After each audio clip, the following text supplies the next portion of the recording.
Hello and welcome back to my channel. I'm Porzellan and this time I'll be sharing with you guys how I finished my 3D prints for cosplay.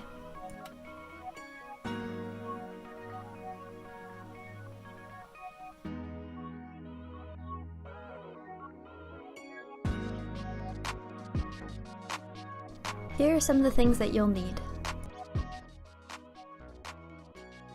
For this example, I'm going to be finishing a Bowsette crown that I printed with PLA plastic. However, this method will work on other types of filament like ABS as well. You're going to need some sanding tools, and you have plenty of different options for these, and honestly what you'll be using will be dependent on what your model looks like. Needle files are great for reaching into super tiny nooks and crannies. A personal favorite tool of mine is zebra nail files. They're more sturdy than regular nail files and come in a large variety of grits and shapes. If you're working on very big projects, sanding blocks can also be useful as well. And finally, you have power tools. These are completely optional and not always ideal. Shown here is a Dremel and a palm sander. Next up we have PPE. These are very important in protecting yourself since sanding dust will spread and the last place you want dust is in your lungs or in your eyes. And finally we have our fillers. To smooth in any layer lines or gaps in our print, I use filler primer and wood filler. To finish our print off, I'm going to be using some plain old acrylic paint and some gold spray paint.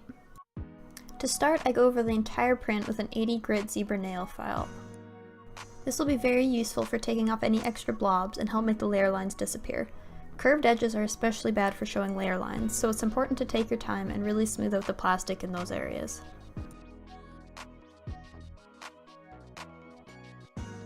I accidentally broke off one of the pieces during sanding, which is totally okay. Sanding can be quite rough, especially at the beginning stages. It's very easy to glue any 3D prints back together with super glue or E6000 glue. After I have most of the print done, I go over with a needle file to reach all the tiny nooks and crannies on the print. Since my palm sander is pretty big, I could only use it on the very large flat surfaces of the crown. However, if you're finishing a bigger print, these can be really handy to have. Alternatively, you can try and use a Dremel, but you have to be very careful. Dremels get very hot quite fast and can actually melt through your plastic if you're not careful.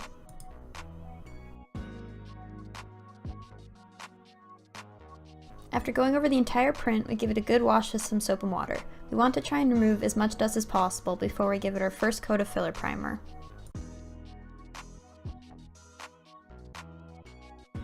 Like all spray paint, it's best to use filler primer in a well-ventilated area, ideally outside.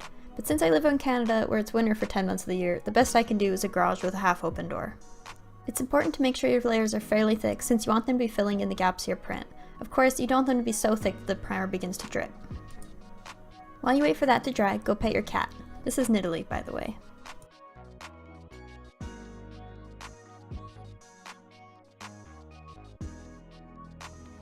Filler primer has the tendency to leave little fluffs behind if you don't shake it enough, but that's okay because those come off pretty easily with sanding.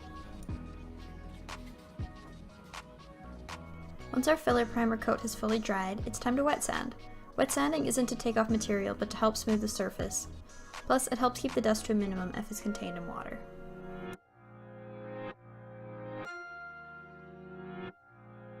Once we've gone over the entire print again with some sandpaper, it's easier to see where the imperfections still lie. I can still see some tiny ridges, so I'm going to add some wood filler to help fill in those gaps.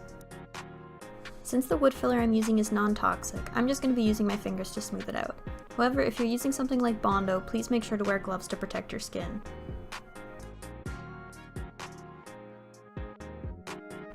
Wood filler is very easy to sand off once it's dried, so don't worry about getting it to look perfect. The important part here is to fill in any gaps, which we'll be cleaning up afterwards. Another bonus about using wood filler is that it's easy to water down if you need it to be more spreadable. If you're doing a print that has multiple seam lines from different pieces, this is also a good way to fill in those gaps. I ended up coating nearly the entire print in wood filler, and now that that has dried, you guessed it, we're back to more sanding. Work your way up to some higher grits until you're content, and then do another layer of filler primer. If you can, it helps to use alternating colors of filler primer between layers, just so it's easier to see how much you've sanded off between coats. This tutorial is going to seem pretty repetitive from here. Honestly, the more sanding and the higher grit you go, the smoother it's going to be. You can stop at any time you wish, because I don't blame you. Nobody actually likes sanding anything. However, it is true that the more time and effort you put into this, the better it'll look in the end. When doing intensive sanding like this, it's a good idea to choose your battles. Since metallic paint shows up more imperfections than regular paint, it's a good idea to focus on those areas more than the rest of the print.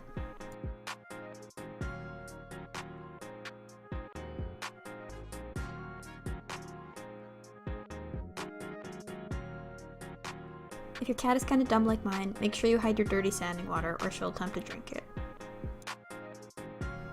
For this crown, I ended up doing 3 separate filler primer coats, along with putting a few hours of sanding into it.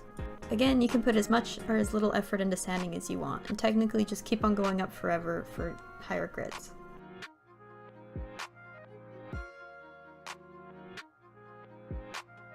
You know the drill by now. More filler primer, more wood filler, more sanding. Oh, and don't forget to pet your cat while the primer dries. That's a very important step too.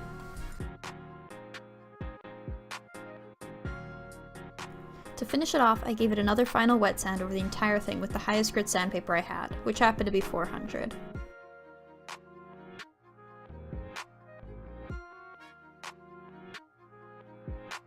To finally paint my crown, I gave it a coat of flat black spray primer. This isn't really necessary since the filler primer does act as a primer, but since I was painting it metallic, I wanted it to have an even base coat.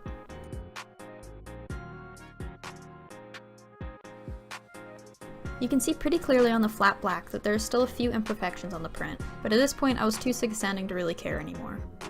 I masked off the non-metallic portions of the print with some painter's tape, and then used some gold spray paint. Gold spray paint is notoriously frustrating to use, at least for me. You have to use very thin even coats or it'll drip and it'll be very noticeable. If this happens though, you can just sand it off and try again.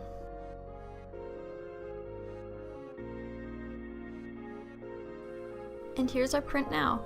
Remember when I said metallics show more imperfections than matte paint? I wasn't really kidding. Reflective paint will show off all of your mistakes. I even know some prop makers that intentionally do a light coat just to show all the problems that they need to fix. Next up, I'm just peeling off my painter's tape and using acrylic paints to paint the rest of the crown. Since I'm just using some cheap acrylic paints for this, it means I'm going to have to do a few coats. If your layers ever seem to be too thick, feel free to just water down the paint.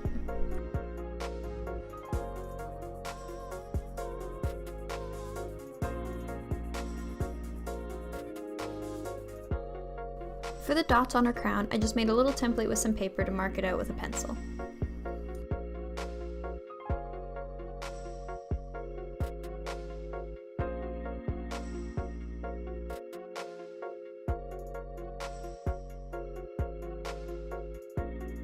And to finally finish it off, I'm just going to be using some gold acrylic paint to fix any mistakes. You can technically use a gold acrylic paint on the entire crown instead of spray paint, but I find it doesn't look as reflective. And now we're finally actually done. We finally have our finished crown. To use it in your cosplay, you'll just have to glue it to some hair clips or glue it to a headband. If you compare it back to what it looked like when we started, it's pretty crazy to see how much of a difference there actually is. When you're sanding, it might not look like it's making any changes at all between all the coats of filler primer and wood filler, but trust me, there's actually a huge difference. Just remember that you can actually stop sanding at any time that you want. For my prints, I rarely actually put this much effort into it, since this took a few hours of sanding to get this to this point. I just wanted to thank you guys again for checking out this video. It really means a lot to me. I'm working very hard to improve the quality of my videos on my channel, and I can't wait to share more tutorials with you guys in the future. If you're interested in checking out more of my work, my social media links are linked in the description below.